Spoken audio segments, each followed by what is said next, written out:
오늘 말씀은 빌립보서 4장 8절부터 9절입니다. 제가 읽어드리겠습니다.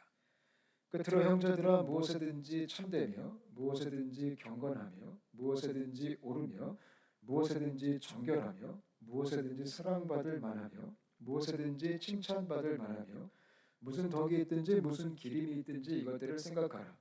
너희는 내게 배우고 받고 듣고 본 바를 행하라. 그리하면 평강의 하나님이 너희와 함께 계시리라. 아멘.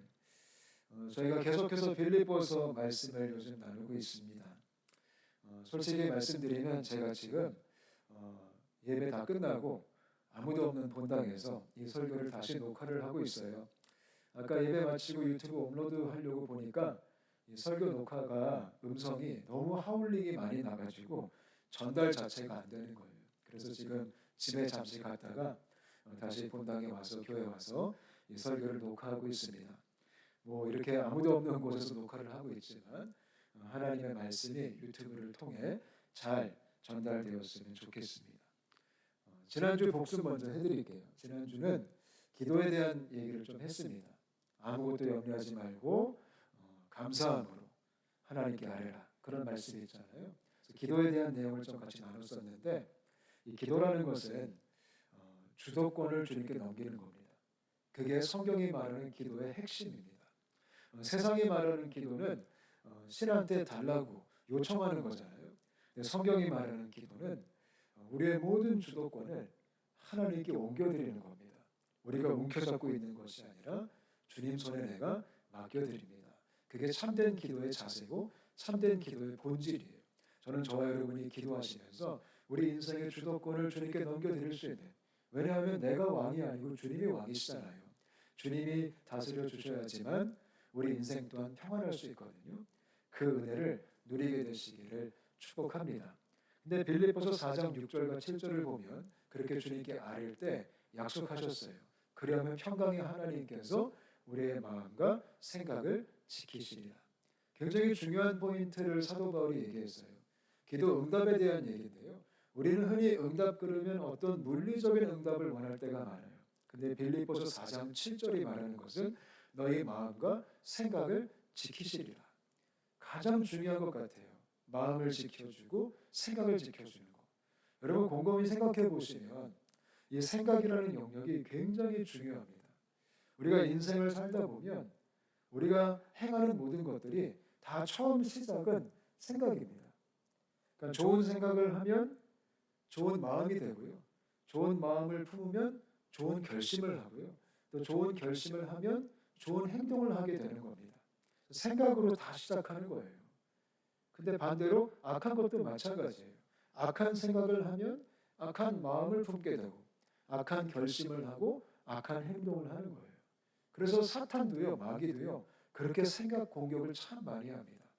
가만히 생각해 보면 마귀도 생각 속에 안 좋은 생각을 집어넣잖아요.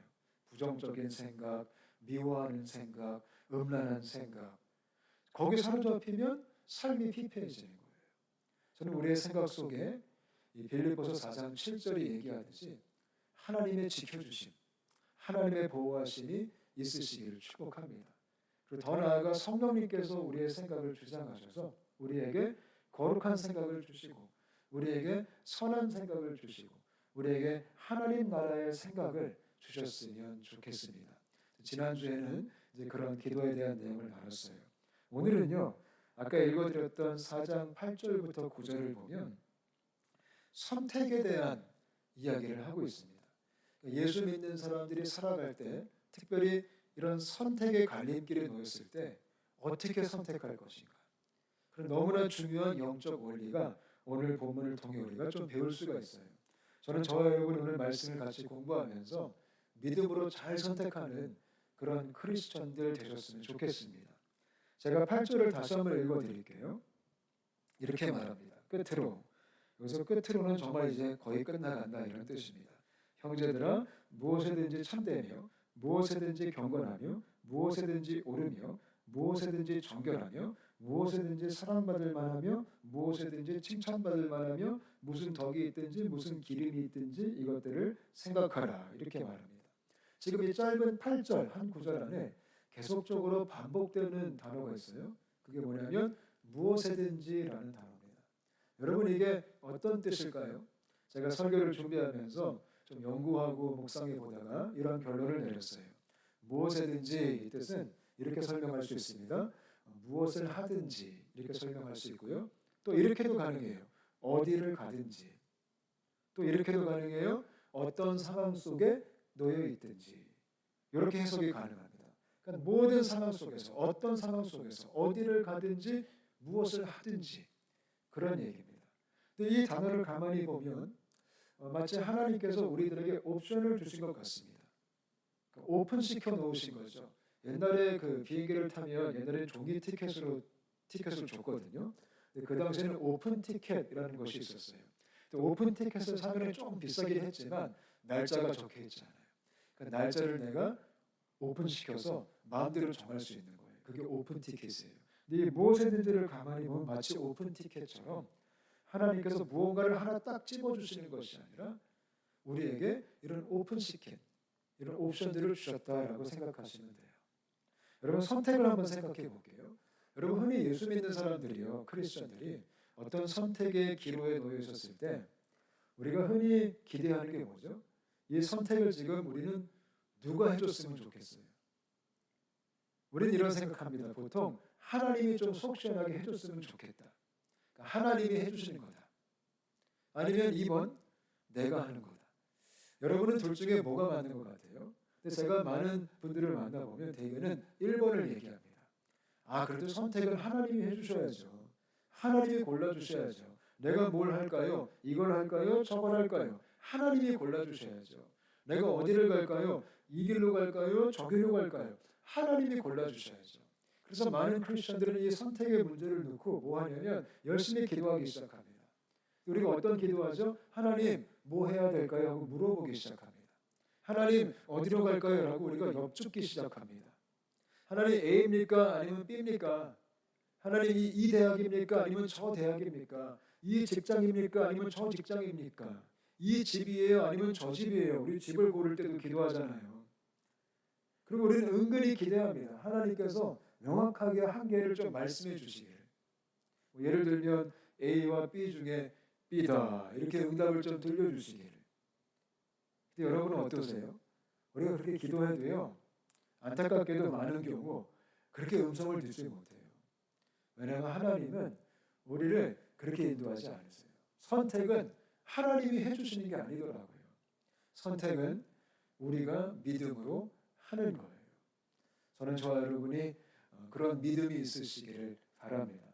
물론 특별한 케이스가 있을 때는 하나님이 하나를 그냥 골라주실 때도 있어요. 근데 보편적으로는 신앙생활은 우리가 믿음 안에서 우리가 선택을 하는 거예요.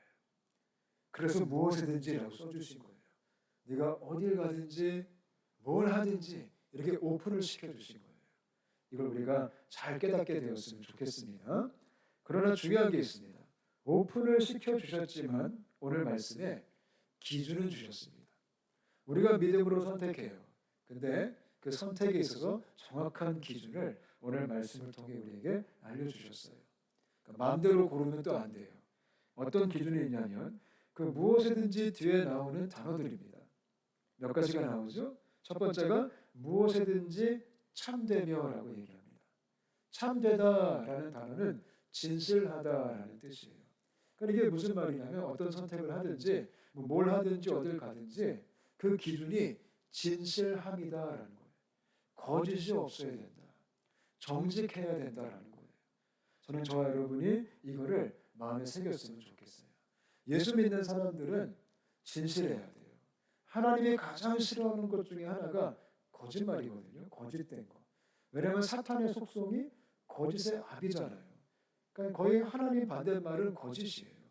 그래서 하나님은 하나님의 백성들이 어떤 선택을 할 때 투명하게, 정직하게, 진실하게 하기를 원하세요. 내가 일을 고를 때도 진실되게, 내가 이력서를 쓸 때도 진실되게, 내가 면접을 볼 때도 정직하게. 그게 기준이라는 거예요.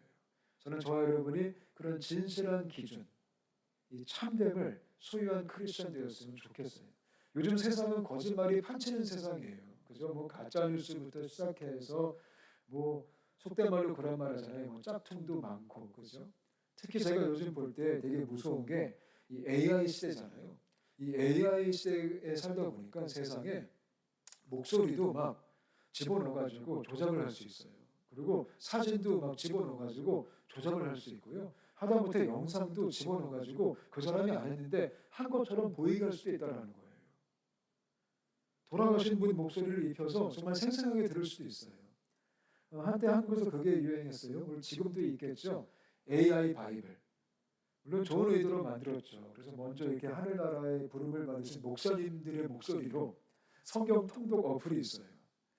그래서 제가 지금 기억하기로는 그 오늘의 교회 담임하셨던 고 하용조 목사님 목소리로 성경을 읽어주는 어플이 있거든요. 그거를 오늘의 교회 성도님들이 굉장히 감동받으시고 좋아하시더라고요. 제가 좀 한번 이렇게 간접적으로 좀 겪어보니까 저는 조금 무서웠어요. 왜냐하면 지금 하늘나라 가셨는데 또 그 목소리를 듣다 보니까 조금 선뜻하더라고요. 근데 이렇게 요즘 우리가 사는 세상이 무언가를 만들어낼 수도 있고, 그러니까 뭐가 진리냐, 이게 굉장히 혼돈스러운, 이 진실함이 거의 지금 희석되고 있는 그런 세상에 살고 있어요. 그렇기 때문에 크리스천들이 더 이런 선택의 문제에 있어서 참된 진실함을 기준 삼아야 된다는 거예요. 그 다음에 이렇게 말합니다. 무엇에든지 경건하며, 이렇게 말합니다. 이건 뭐냐면요, 우리가 어떤 선택을 하든 그 선택이 마치 하나님께 드려져도 괜찮냐, 그런 마음으로 선택하라는 거예요. 지금 내가 어디를 가는데 어디 가는 나의 그 행동이 이것이 하나님께 드려져도 괜찮을까, 그런 마음이라는 거예요. 내가 지금 어떤 일을 선택했는데 이 선택이 예배로 드려져도 받을만 하신가, 그거예요. 뭐 쉽게 말씀드리면 내가 지금 어떤 음식을 딱 대접을 했는데 이 음식이 하나님께 드려도, 하나님께 대접을 해도 괜찮은 정도인가, 그거를 고민하라는 거예요. 조금 더 쉬운 말로 표현하면요, 무엇이든지 경건하며, 이것은요, 뭘 하든지 어딜 가든지 하나님 눈치를 봐라, 이거예요. 그런 뜻이에요. 저는 저와 여러분이 하나님 눈치를 거룩하게 볼 수 있었으면 좋겠습니다. 예수님 믿는 사람들은 항상 하나님을 의식하며 살아야 됩니다. 내가 뭘 하든지 예배가 될 수 있을까? 내가 어딜 가든지 예배가 될 수 있을까? 그것이 선택의 기준이 되어야 된다는 거예요. 우리 학생들이 학교를 고를 때 내가 이 학교를 다니는 것이 예배하는 마음으로 다닐 수 있을까? 우리 직장인들이 어떤 프로젝트를 고를 때 이 일을 통해 내가 하나님께 영광을 돌릴 수 있을까? 이게 예배로 드려질 만한가? 그거를 고민하라는 거예요. 또 그 다음에 무엇이든지 오르며, 이렇게 말해요. 이거는요, 법적인 용어예요. 정의로운가? 합법적인가? 불법적이진 않는가? 편법적이진 않는가? 그거를 보라는 거예요. 이게 선택의 기준이라는 거예요. 어디를 가든지 뭘 하든지 법적으로 옳은가, 그거를 생각하는 게 크리스천이에요. 저는 저와 여러분이 이 부분을 놓치지 않았으면 좋겠어요. 특별히 비즈니스 하실 때 굉장히 중요합니다. 예수님 믿는 사람들이 이런 옳음의 기준으로 우리가 선택을 하는 거예요. 안타까운 것은 이렇게 옳음의 기준으로 합법적으로만 선택을 하게 되면 손해도 좀 얻을 수 있어요. 왜냐하면 세상은요, 적당히 편법으로 해야지만 또 승승장구할 수 있잖아요. 그래서 예수 믿는 게 굉장히 힘든 거예요. 이게 쉽지가 않아요. 근데 그럼에도 불구하고 우리가 이 길을 선택할 때, 우리가 옳은 길로 갈 때, 저는 그때 하나님이 역사하신다고 확신합니다. 저는 우리의 삶 속에, 우리가 가는 길 속에 주님의 역사가 있으시기를 축복합니다. 그 다음에 무엇이든지 정결하며, 이거는요, 옳은 거하고 좀 비슷하지만 도덕적인 기준입니다. 그러니까 무엇이든지 옳으며는 법적인 기준이고 무엇이든지 정결하며는 도덕적인 기준입니다. 이것도 굉장히 중요하겠죠. 지금 내가 하는 선택이 도덕적으로 볼 때 옳은 것이냐, 괜찮은 것이냐, 지금 내가 가는 길이 윤리적으로 도덕적으로 볼 때 이게 깨끗한 길이냐, 그게 선택의 기준이 되어야 된다는 거예요. 아무리 돈을 많이 벌어도 이게 지저분한 길이라면, 이게 죄악된 길이라면 예수를 믿는 사람은 선택할 수가 없다는 거예요. 아무리 큰 성공이 보장된다 할지라도 옳고 정결하지 않다면 우리는 선택할 수 없다는 거예요. 그래서 지금 사도 바울을 통해서 우리 주님이 이런 선택의 영적 원리들을 알려주시는 거예요. 또 뭐가 나오죠? 무엇이든지 사랑받을 만하며, 그 다음에 무엇이든지 칭찬받을 만하며. 이거는 쉽게 말씀드리면 우리가 어디를 가든지 뭘 하든지 그 우리의 선택이 과연 사람들에게도 덕이 되느냐, 이걸 생각하라는 거예요. 물론 사람 눈치 보라는 건 아니에요. 그러나 우리가 선한 영향을 끼칠 수 있어야 된다. 좋은 덕을 끼쳐야 된다. 저는 우리의 선택이 덕스러운 선택이었으면 좋겠어요. 어떤 선택을 했는데 누군가 시험 들었으면 그거는 올바른 선택이 아닐 수도 있어요. 모든 것이 강하나 모든 것이 유익한 것이 아니라잖아요. 저는 우리에게 그런 배려하는 마음이 있었으면 좋겠어요. 그래서 사랑과 칭찬은 좀 하나로 묶어버리면 배려하는 마음으로 선택해야 된다라는 거예요. 크게 6가지를 얘기했습니다. 참됨, 경건, 옳음, 정결, 사랑과 칭찬. 저는 저와 여러분이 하나님 앞에서 또한 사람들을 배려하는 마음으로 도덕적인 거룩한 기준으로 선택하는 그런 삶을 살았으면 좋겠습니다. 이런 기준으로 선택을 하면 우리가 뭘 하든지 하나님이 축복해 주실 거예요. 우리가 어디를 가든지 하나님이 응원해 주실 거예요. 그거 믿으시죠? 저는 저와 여러분이 이런 선택의 기로에 있어서 이런 성경적 기준을 가지고 이런 영적 원리를 적용해서 믿음으로 선택할 수 있는 그런 크리스천 되시기를 축복합니다. 여러분은 현재 요즘 어떤 선택을 하셔야 됩니까? 여러분의 자녀들은 현재 어떤 선택을 지금 해야 되나요? 이 성경의 원리를 잘 우리가 거울 삼아서 기도하시면서 믿음으로 잘 걸어가시기를 바랍니다. 그 다음에 9절 말씀만 좀 나누겠습니다. 읽어드릴게요. 이렇게 써 있습니다. 너희는 내게 배우고 받고 듣고 본 바를 행하라. 그리하면 평강의 하나님이 너희와 함께 계시리라. 아멘. 8절과 9절이 연결된 겁니다. 근데 9절이 조금 더 본질적인 얘기를 합니다. 사도 바울이 빌립보 교인들에게 자기에게 배운 것을 마음에 잘 품어야 된다. 뿌리 내려야 된다. 그러니까 쉽게 말씀드리면 이겁니다. 크리스천들은 말씀의 뿌리를 잘 내리고 있어야 된다. 지금 8절에는 성경의 선택의 원리에 대한 얘기를 했어요. 근데 이런 성경적 가치가 자리 잡으려면 결국 우리는 9절에서 말했듯이 말씀을 열심히 습득을 해야 되고 말씀을 섭취를 해야 됩니다. 말씀이 꽉 찬 사람이 이런 성경적인 가치를 가지고 이런 원리로 선택을 할 수 있는 거예요. 저는 저와 여러분이 말씀의 사람 되었으면 좋겠어요. 근데 어떻게 하면 말씀의 사람이 될 수 있을까요? 몇 가지 지금 얘기를 하죠. 첫 번째, 배워야 된대요. 성경을, 말씀을 잘 배우는 우리가 되었으면 좋겠습니다. 저도 목사지만 성경을 열심히 배우려고 하고 있어요. 이 설교 준비할 때마다 좋은 게 뭐냐면 연구를 하게 되고 공부를 하게 되잖아요. 그리고 많은 설교를 들어요. 또 책도 보고요. 계속 배우는 겁니다. 굉장히 중요하죠. 저는 저와 여러분이 말씀 배움의 열정이 있으셨으면 좋겠어요. 솔직히 한국 크리스천들은요. 너무 배우기 편한 환경 속에 있잖아요. 우리 마음만 먹으면 성경 금방 배울 수 있어요. 그죠? 뭐 교회도 많은 프로그램들이 있을 것이고요. 그리고 교회뿐만 아니라 책도 너무 많고요. 여러분 기독교 서적 가보시면 좋은 책들이 얼마나 많아요. 좀 사가지고 읽으시기를 바랍니다. 또 유튜브를 봐도 좋은 설교 되게 많아요. 또 설교뿐만 아니라 좋은 강의도 많고요. 뭐 CGN TV 이런 데 들어가 보면 뭐 바이블 컬리지 뭐 너무나 좋은 거의 신학교 수준의 강의들이 많아요. 그런 배움의 기회를 놓치지 않았으면 좋겠어요. 물론 유튜브 보시다가 좀 조심할 것들도 있습니다. 뭐 다 좋은 건 아니에요. 가끔은 좀 우리가 멀리 해야 되는 메시지들도 있어요. 그런 거는 좀 이제 목회자분들에게 여쭤보셔서 잘 분별하시면 돼요. 특별히 좀 힌트를 드리면 너무 자극적인 썸네일 있잖아요. 뭐 충격, 뭐 강추 뭐 이런 거는 조금 조심하시고요.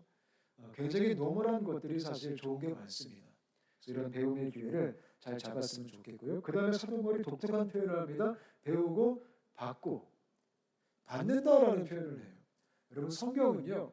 머리로만 이해하면 안 된다는 거예요. 마음으로 받아야 되는 거예요. 저는 우리가 말씀을 마음으로 받았으면 좋겠어요. 여기 있는 게 다 마음으로 오면 얼마나 좋겠어요. 그죠? 선한 마음, 좋은 땅이 돼야 됩니다. 그래서 예수님께서도 좋은 땅에 대한 얘기하셨죠. 그죠? 뭐 길가와 같은 밭이 있고 돌짝이 있고 가시덤불이 있고 뭐 좋은 땅이 있더라. 전 저와 여러분의 마음밭이 좋은 밭이 되어서 좋은 땅이 되어서 말씀을 마음으로 받았으면 좋겠어요. 어떤 분이 그런 얘기했잖아요. 여기 머리부터 마음까지 거리가 진짜 멀다. 근데 여기 내려온 것이 우리 삶 속에 실제가 되기 시작하는 거예요. 그래서 말씀을 머리뿐만 아니라 마음으로도 받는 저희가 되었으면 좋겠습니다. 그 다음에 듣고라는 표현을 하죠. 이 듣는다라는 것은 뭐 히어링, 뭐 내가 듣는다, 뭐 그것도 될 수 있겠지만 이거는 구체적으로 어떤 뜻이 있냐면 내 말씀으로, 나를 향한 말씀으로 듣는다라는 거예요. 그러니까 남을 향한 말씀으로 듣는 게 아니고 아, 나를 향한 거구나. 개인적인 메시지로 내가 그 말씀을 취했다, 들었다라는 거예요. 저는 우리에게 그런 귀가 있었으면 좋겠어요. 간혹가다 우리는 그럴 때 있어요. 어떤 설교 들으면 야, 이 설교 그 사람이 들었어야 되는데, 아, 이 설교 우리 남편이 들었어야 되는데, 우리 자식이 들었어야 되는데, 우리 가끔 그런 생각하시죠? 근데 여러분, 내가 현장에서 그 설교를 듣고 있었다면 그 설교는 내가 들어야 되는 겁니다. 우리가 그런 귀가 있었으면 좋겠어요. 그 다음에 조금 더 독특한 표현을 하죠. 본 바, 눈으로 보는 거예요. 신기하죠. 말씀을 배우고 받고 듣고 또 봐야 된다. 이 본다라는 게 뭘까요? 말씀을 경험한다. 말씀을 체험한다. 그러니까 말씀이 문자로 끝나는 게 아니라 그냥 이야기로 끝나는 게 아니라 말씀이 살아있다. 그거를 경험하는 거예요. 저는 저와 여러분이 말씀을 경험했으면 좋겠습니다. 그 다음에 말하죠. 그렇게 본 바를 행하라. 말씀은 액션을 할 때 그때야 비로소 열매가 나타나기 시작합니다. 그러니까 지금 보면은 배우고 받고 듣고 본 바를 행하라. 이게 총체적인 말씀 경험이에요. 총체적 말씀 경험. 여러분은 어느 부분이 조금 더 익숙하세요? 어떤 분은 그냥 배우는 거에만 열정이 있으세요. 어떤 분은 그냥 마음의 감동만 너무 좋아하시는 분이 있어요. 그러나 이거 다 하셔야 되는 거예요. 우리가 배우고 받고 듣고 보고 행한다. 이게 총체적인 말씀의 삶이죠. 어느 하나도 빠지지 않는 지성과 감성과 모든 것이 균형 있게 우리가 말씀을 경험하는 거죠. 요한일서 말씀은 뭐 이런 표현하잖아요, 그렇죠? 말씀을 예수님을 우리가 듣고 보고 손으로 만진 바가 되었다. 얼마나 실제적이에요. 우리 모두에게 말씀이 실제가 되었으면 좋겠어요. 이렇게 말씀이 실제가 되면 성경적 가치가 생기는 거예요. 그게 8절에 얘기했던 기준이 생기는 거예요. 세상을 살아가는 기준. 참됨의 원리, 옳음의 원리, 경건의 원리. 말씀이 있는 사람이 결국은 이런 성경적 원리로 삶을 살아가고 믿음의 선택을 하는 거예요. 우리의 삶이 그런 삶이 되었으면 좋겠습니다. 마지막입니다. 9절 이 하반절을 보니까 그리하면 평강의 하나님이 너희와 함께 계시리라 이렇게 말합니다. 이건 너무 큰 축복이죠. 이렇게 말씀이 사람이 돼서 성경의 기준 갖고 우리가 선택하며 살아갈 때 평강의 하나님이 너희와 함께 계실 것이다. 저는 여러분의 인생에 주님이 함께 계시기를 축복합니다. 저는 제 인생에 우리 공동체의 인생에 하나님이 함께 계셨으면 좋겠어요. 제가 특별히 이번 주 이 설교를 준비하면서 이 함께 계시리라 이 부분을 보면서 이것이요 가장 큰 축복 같아요. 여러분 하나님께 원하시는 게 뭐예요? 우리가 가끔은 하나님께 너무나 많은 걸 원할 때가 있는데요. 사실 신앙생활은 요거 하나면 족한 거예요. 하나님이 함께 하시면 되는 거예요. 내가 뭘 하든지 하나님이 함께 계시고 내가 어디를 가든지 하나님이 함께 계시고 내가 어떤 상황에 처했든지 하나님이 함께 계시면 그게 감사한 거잖아요.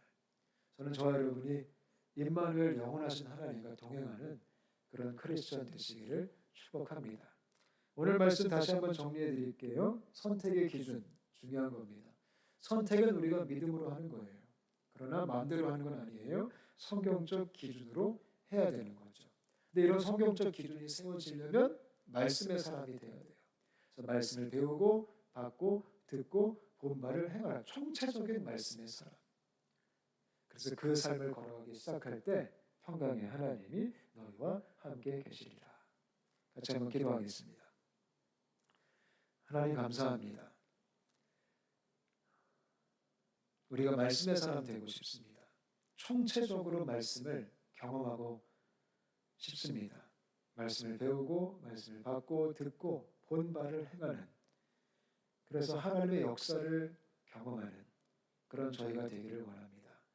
말씀이 우리의 가치가 되어서 말씀의 가치로 선택을 하고 무엇이든지 내가 어디를 가든지 무엇을 하든지 어떤 상황에 놓여 있든지 성경적 가치로 선택하며 주님과 함께 걸어가는 우리가 되게 하여 주시옵소서.